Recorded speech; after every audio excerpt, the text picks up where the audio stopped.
오늘 아침의 말씀의 제목은 한 사람을 향한 사랑입니다. 어느 날 문득 하나님의 사랑에 감격함이 없고 사랑의 삶을 잃어버린다면 기독교는 생명이 없겠구나 하는 생각이 들었습니다. 사랑에 감격함이 없으면서도 우리가 예배에 참여하고 전도 활동을 하고 봉사 활동을 한다면 하나의 형식적인 예배와 프로그램에 참여하는 것에 불과하겠구나 하는 것입니다. 물론 인본주의적인 사랑, 그냥 세상의 가벼운 사랑, 그런 사랑을 말하는 게 아닙니다.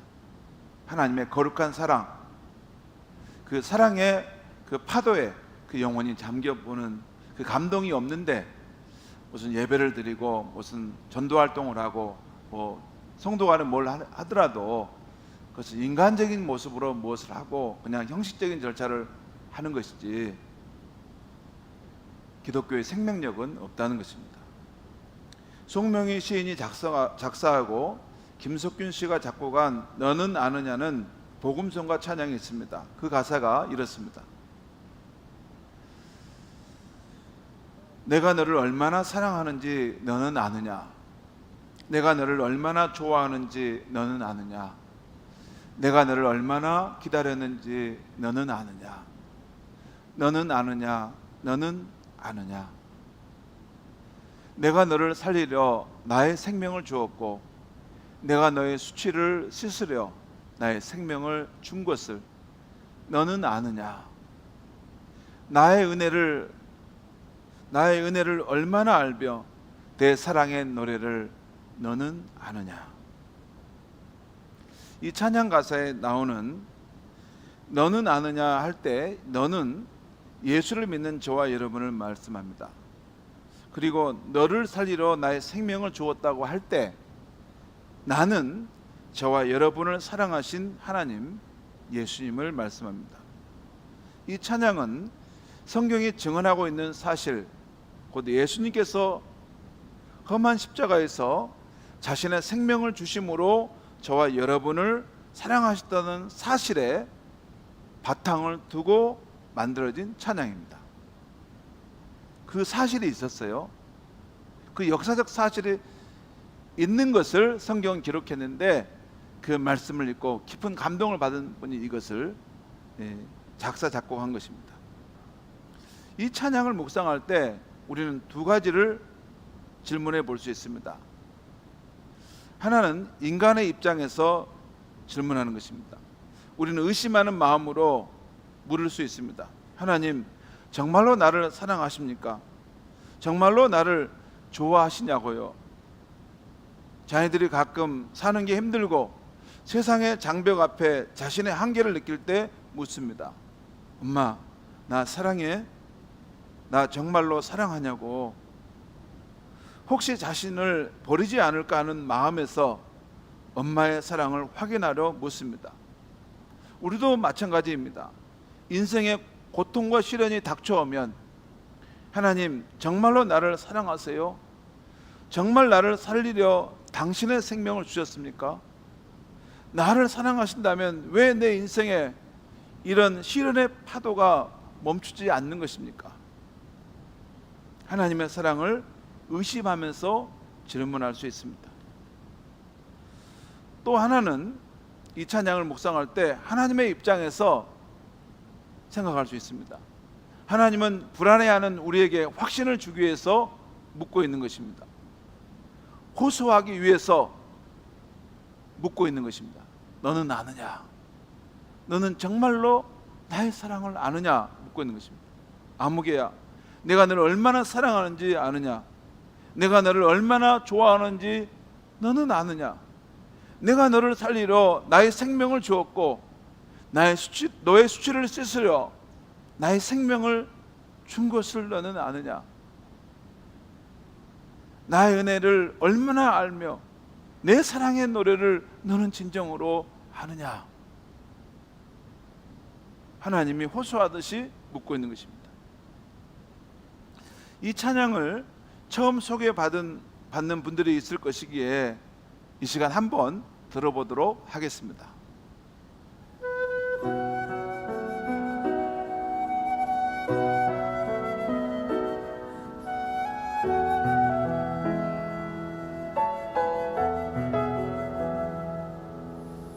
내가 너를 얼마나 사랑하는지 너는 아느냐.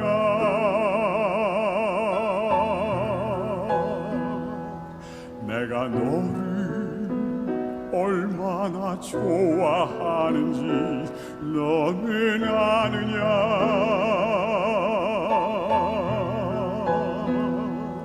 내가 너를 얼마나 기다렸는지 너는 아느냐. 너는 아느냐. 너는 아느냐.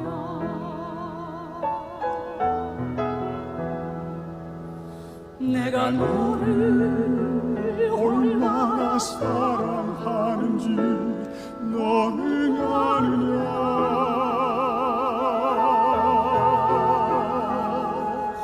내가 너를 얼마나 좋아하는지 너는 아느냐.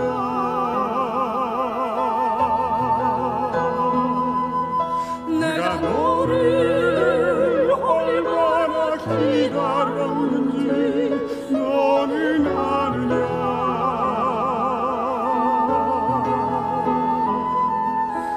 너는 아느냐. 너는 아느냐.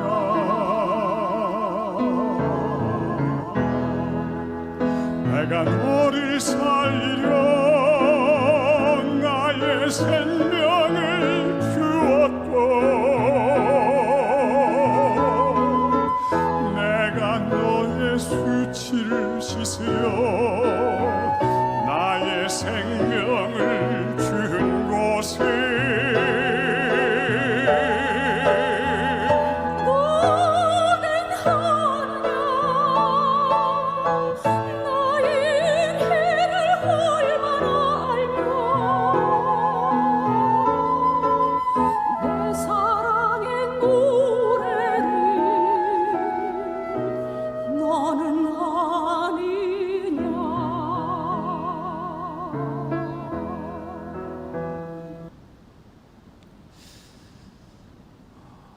제가 신대원 다닐 때 신대원 1학년 때였을 것입니다. 우리 신대원생이 되면 이제 그 신대원생들만 위한 부흥회가 있어요. 그걸 사경회라고 하는데 그때 왔던 분이 은성수도원 원장이었던 엄두선 목사님이었어요. 근데 지금은 별세하셔서 안 계십니다. 근데 그분이 잠바 같은 옷을 입고 올라와서 이제 말씀을 전하시는데 처음에는 어디 그냥 할아버지가 올라와서 강단에서 말씀을 전한가 했더니 은성수도원 원장님이시라는 거예요. 근데 그분이 첫 부흥의 첫날 전하는 메시지가 하나님의 사랑이었습니다. 여러분이 이제 목사가 돼서 이제 교회를 섬기려고 하는데 여러분의 마음속에 하나님의 사랑이 있습니까? 하나님의 사랑의 감동이 여러분의 마음속에 있습니까? 앞서간 훌륭한 신앙의 사람들, 하나님의 한 시대를 깨우는 귀한 인물들은 하나님의 사랑을 경험했습니다. 마치 마른 막대기 같은 존재가 거기에 불이 붙고 불이 타는 것처럼 하나님의 사랑에 불꽃에 점화되고 그 불꽃이 활활 타서 결국은 하나님의 사랑 안에 타버려서 그렇게 사랑을 전하다가 갔습니다. 그런데 여러분의 마음속에 하나님의 사랑을 알고 있습니까?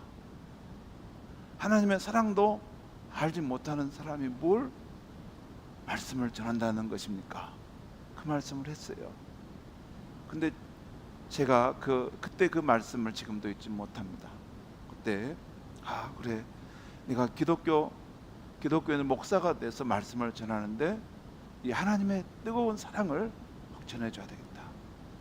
그 예수님께 십자가에서 자신의 생명을 찢으시고 그 피를 뚝뚝 흘리시고 쏟으셔서 내가 너를 위하여 흘리는 피다, 너의 생명을 구원하기 위한 이 피다, 내가 그렇게 너를 사랑했다 라는 이 사랑의 복음을 전해야 되겠다 하는 그 마음을 가진 때가 있었습니다. 오늘 이 찬양이 그런 가사입니다. 너가 그 사랑을 과연 아느냐? 그 사랑을 너가 과연 아느냐는 거죠.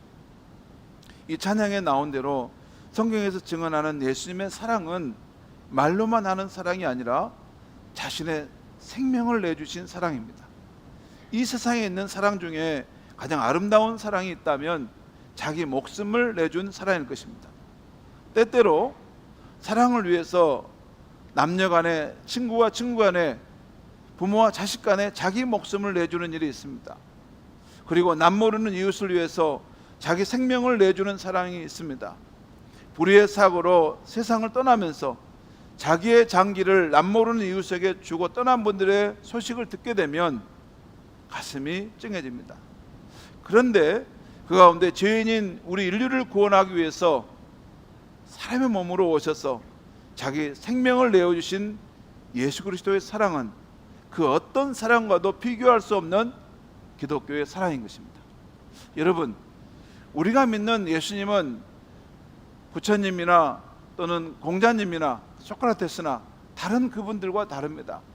그분은 우리를 살리기 위해서 자신의 생명을 십자가에 달리게 하셨고 그 피를 쏟으셨고 그 몸에 찢김을 당하는 고통을 겪으면서 우리가 받을 죄를 대신 벌을 받으셨던 것입니다. 그래서 예수님의 그 십자가의 죽으심이 나를 위한 사랑이라는 것을 믿고 받아들일 때 그 하나님을 떠났던 그 죄인이 마음이 바뀌어서 하나님을 사랑하는 사람으로 전환된다는 것입니다. 그래서 하나님과의 그런 인격적인 삶이 시작된다는 것, 이것이 기독교의 출발인 것입니다.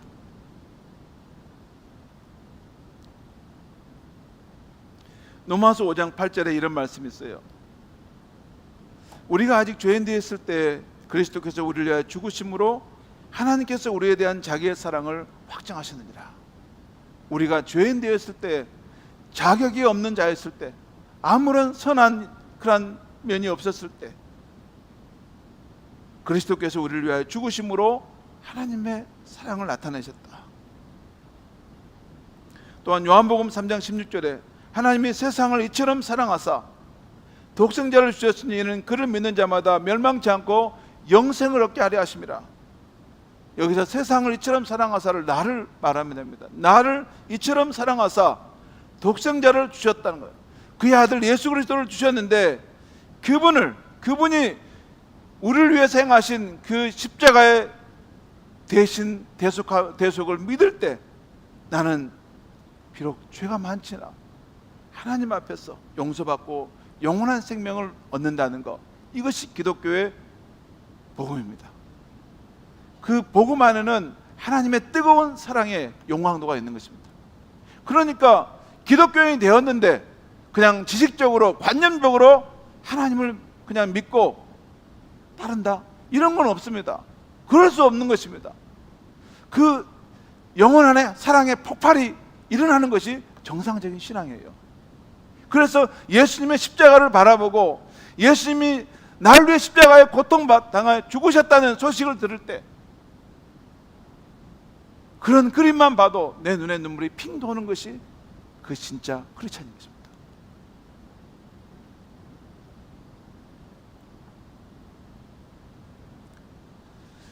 오늘 우리가 읽은 마가복음은 예수님의 행적을 기록한 말씀인데요, 오늘 본문에는 우리 예수님께서 한 사람의 가치를 얼마나 귀하게 여기셨는가 보여주는 사건이 나옵니다.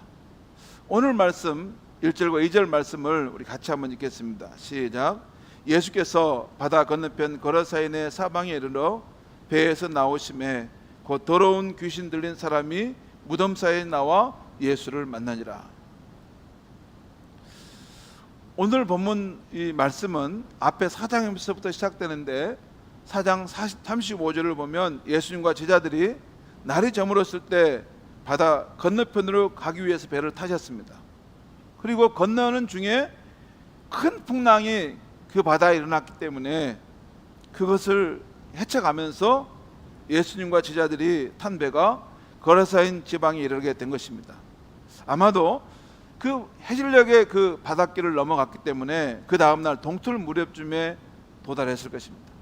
그런데 예수님이 배에서 내리시자마자 귀신 들린 한 사람이 무덤에서 나와 예수님을 만났습니다. 그리고 오늘 본문은 그 사람의 상태가 어떠한지를 설명해 주고 있습니다. 한번 우리 같이 한번 계속 읽어가겠습니다. 3절부터 5절까지 시작. 그 사람은 무덤 사이에 거처하는데 이제는 아무도 그를 쇠사슬로도 매일 수 없게 되었으니 이는 여러 번 고랑과 쇠사슬에 매었어도 쇠사슬을 끊고 고랑을 깨뜨렸음이러라. 그리하여 아무도 그를 제어할 힘이 없는지라. 또 읽겠습니다. 밤낮 무덤 사이에서나 산에서나 늘 소리 지르며 돌로 자기의 몸을 해치고 있었더라. 여러분, 사람이 처음부터 정신이 이상해지지는 않았을 겁니다. 이 사람도 그 마을의 어떤 가정에 사랑받는 자녀였을 것입니다. 그런데 언제부턴가 귀신 들린 현상이 일어나고 가족들이 도저히 통제할 수 없었던 것입니다. 결국 그 사람은 귀신에 사로잡혀 그 마을에 살 수 없었고 무덤 사이나 산에서 살게 된 것입니다. 그가 밤낮으로 소리 지르고 또 돌로 자기 몸을 해치고 한 것을 보면 그가 사람이었지만 짐승같이 비참하게 살았던 것을 알 수 있습니다. 여러분, 무덤 사이에 살면서 악지르고 다니고 그 돌로 자기 몸을 막 치면서 피를 내려고 한다면 정상적인 상황은 아니죠. 아마 마을 사람들이 처음에 그를 통제하고 어떻게 하려고 했지만 도저히 할 수 없었어. 마을 사람도 가족도 포기하고 그는 점차 잊혀져 가는 사람이 되었어요. 그는 홀로 외롭게 그 무덤 사이에서 살고 있었던 것입니다. 오늘 사건의 앞뒤 문맥을 보면 예수님 바로 그런 사람을 찾아가셨습니다. 큰 풍랑이 있는 그 상황에서도 배를 돌려 뒤돌아가지 않고 그걸 뚫고 바다를 건너가셔서 그 사람 앞에 서게 된 것입니다. 예수께서 육지에 내리시자 그 사람이 예수님 앞에 달려와 엎드려 말했습니다. 지극히 높으신 하나님의 아들 예수님, 왜 우리를 괴롭게 하려고 오셨습니까? 이것은 그 사람 안에 있는 귀신들이 하나님의 아들 예수님을 알아보고 한 말입니다. 이에 예수님께서 그 사람에게 너의 이름이 무엇이냐 물으시자 그 사람에 있는 귀신들이 우리는 군대로서 수가 많습니다 라고 하는 것이에요. 여기서 군대라는 말은 그 헬라어로 보면 레기온이라는 말인데요, 6,000명으로 이루어진 그 큰 군사를 말합니다. 그러니까 그 사람은 지금까지 수많은 귀신들에 의해서 그의 몸과 마음이 지배를 받고 있었던 것입니다. 아무튼 예수님께서 그 사람 안에 있는 귀신들을 향해서 그에게서 나오라 하시자 모든 귀신이 나왔고 마침 그곳에 있던 2,000마리의 돼지떼들에 들어갔습니다. 그리고 돼지떼들은 놀라서 모두 바다로 뛰어들어 몰사하게 된 것이죠. 이 광경을 목격한 사람들이 마을로 달려가 이 놀라운 사실을 알렸고 마을 사람들이 이를 확인하기로 예수님께 나왔습니다.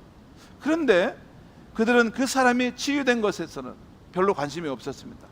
하나님의 형상으로 지음받은 그 영혼이 고통받고 얼마나 괴로운 가운데 살았는데 이제 그 생명을 얻었는가, 그런 것을 기뻐하고 감사하기보다는 오히려 자신들에게 더 이상 경제적인 손해가 일어나지 않도록 예수님 빨리 이제 다른 도시로 가십시오라고 가기를 간청했다는 것입니다.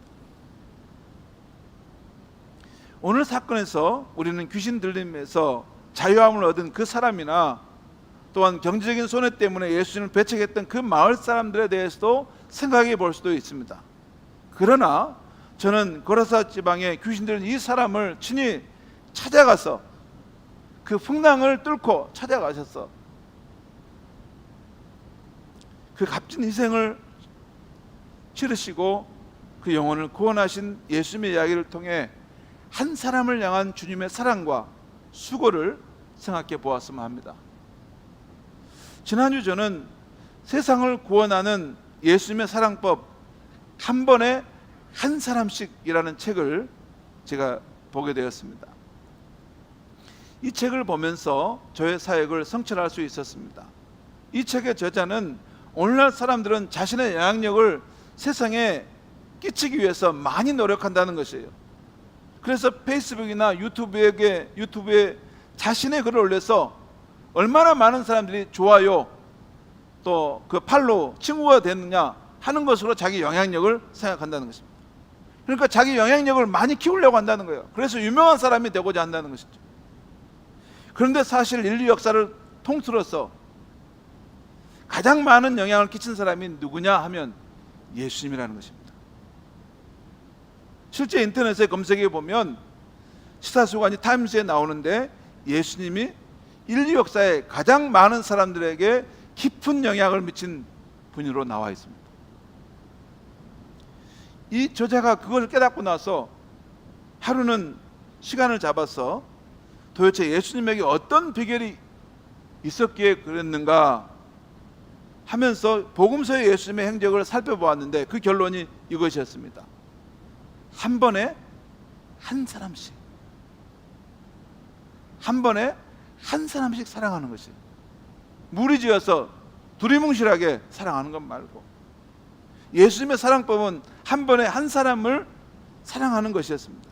그렇습니다. 예수님께서는 늘 무리들 가운데 그를 옹유하는 사람들이 많이 있었지만 자기 앞에 한 사람이 나타나면 그를 위해 자신의 시간, 마음, 관심의 전부를 드렸던 것입니다. 누가복음 19장에 나오는 그 여리고성에 그 뽕나무 위에 있었던 삭개오, 그때도 예수님과 함께 많은 무리가 그 여리고성을 지나가고 있었어요. 그런데 예수님의 눈에 그 외로운 그 사랑을, 하나님의 사랑을 찾는 이 삭개오라는 한 사람의 눈에 들어오자 그에게 자기 삶을 전부를 시간을 내서 만났던 것입니다. 마태복음 5장에 나오는, 오늘 마가복음 5장에 나오는 거르사인의 귀신 들린 사람, 그 사람을 향해서도 그 한 사람에게 예수님의 삶 전부를 지금 드리고 있는 것입니다. 그리고 그 후에 나오는 회당장 야이로의 딸을 고치시는 일이나 또 혈루병 여인의 그런 치유 사건도 가만히 보면 그 당시 예수님의 주변에 많은 사람들이 예수님을 옹유하고 주변을 따르고 있었지만 그 무리들 가운데 아파하고 고통을 겪는 한 사람이 예수님의 눈에 들어오면 예수님은 그 사람에게 자신의 전부를 주었고 전부를 다해 사랑했던 것입니다. 그게 예수님의 사랑법이었어요.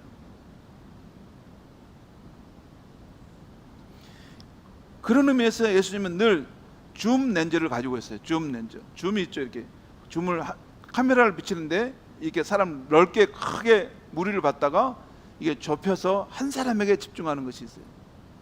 예수님은 평상시에는 넓게 무리들과 다니고 많은 사람들과 생활했지만 중요한 순간에 고통을 겪고 아파하는 한 영혼을 볼 때는 그 사람에게 좁혀서 모든 것을 예수님의 관심과 사랑을 다 주어서 그 영혼을 품으시고 그 영혼을 사랑하시고 그 영혼을 위로하셨던 것이 예수님의 사랑법이었어요.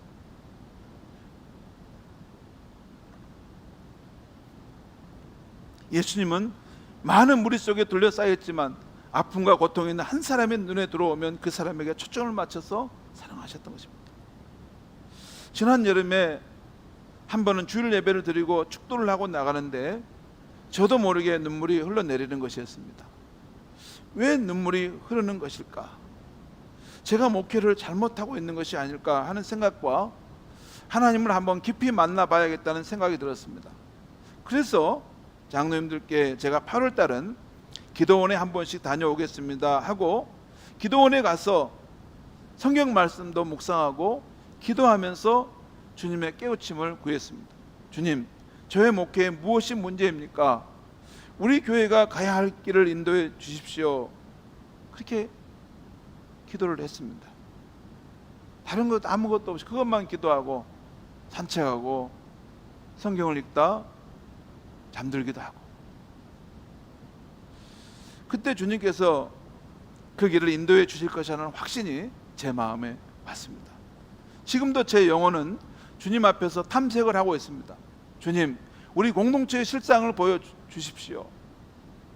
혼돈의 시대에 우리가 진리의 빛이 되신 주님을 따르도록 우리를 인도해 주십시오 라는 그런 간구하는 마음이 늘 있습니다. 여러분, 우리가 사람들이 모여서 활동을 합니다.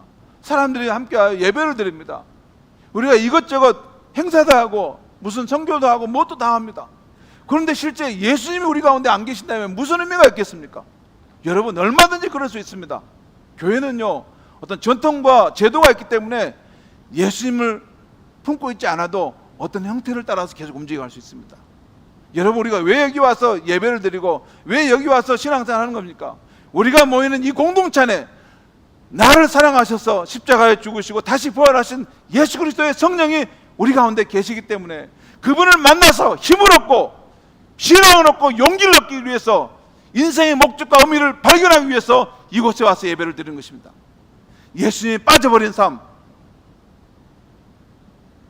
단지 조금 위로를 받고 마음의 평안을 얻는 것, 그것은 너무나 작은 것입니다. 아닙니다. 우리가 기독교 신앙을 갖고 교회에 나오는 것은 나를 사랑하신 예수 그리스도를, 그분을 인격적으로 만나고 말씀 속에서, 성령 속에서 경험해 가면서 사는 것입니다.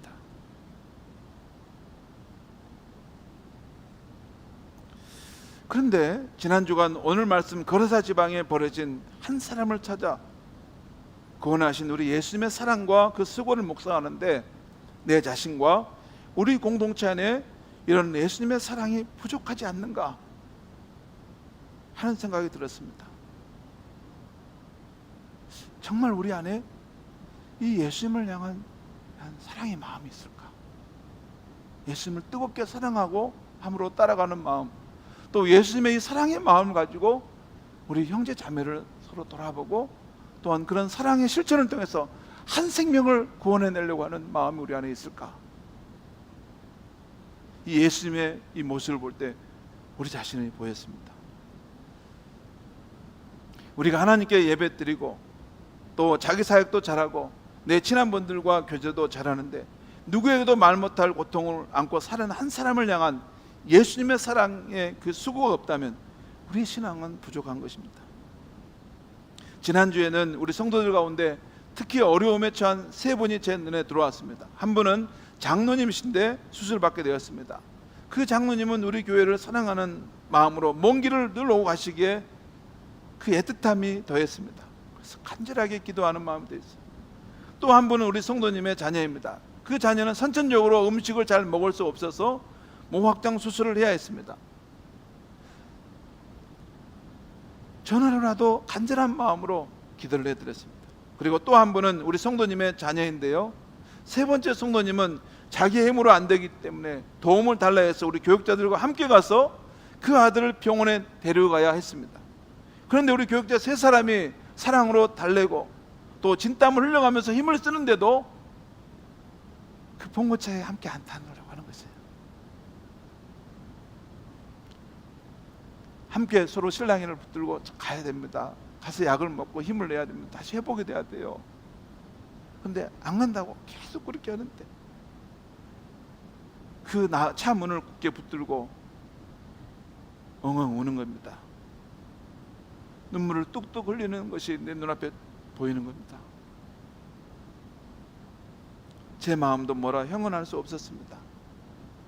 그날 그 형제님의 모습이 자꾸 생각나 그 형제님을 위해서 기도하게 되었습니다.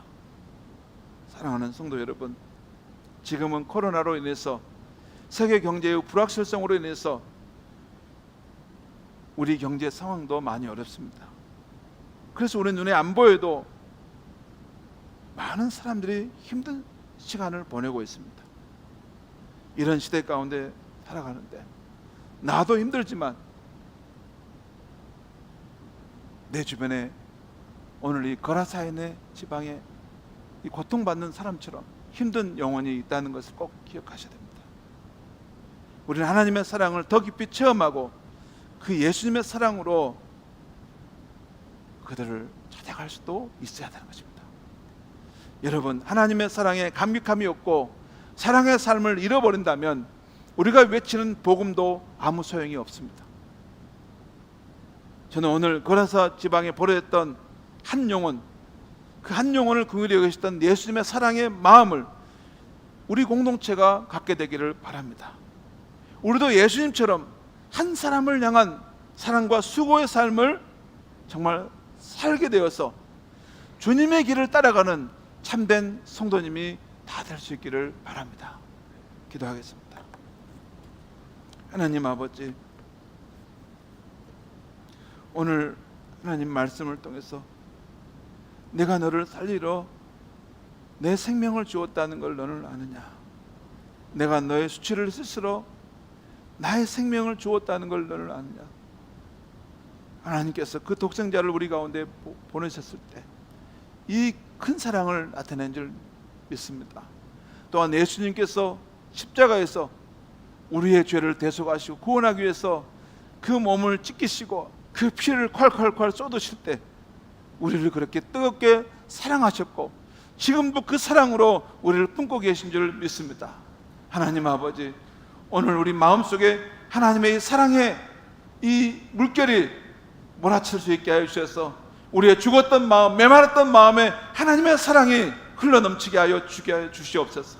그래서 우리가 예수님처럼 한 사람을 향한, 눈물 짓고 고통 가운데 있는 한 사람을 향한 그 모습을 볼 수 있게 하여 주시고, 우리도 그를 찾아가서 사랑의 수고를 아끼지 않아요. 한 생명을 살리는 우리가 되고 우리 교회가 될 수 있게 하여 주시옵소서. 예수님의 이름으로 기도하옵나이다. 아멘.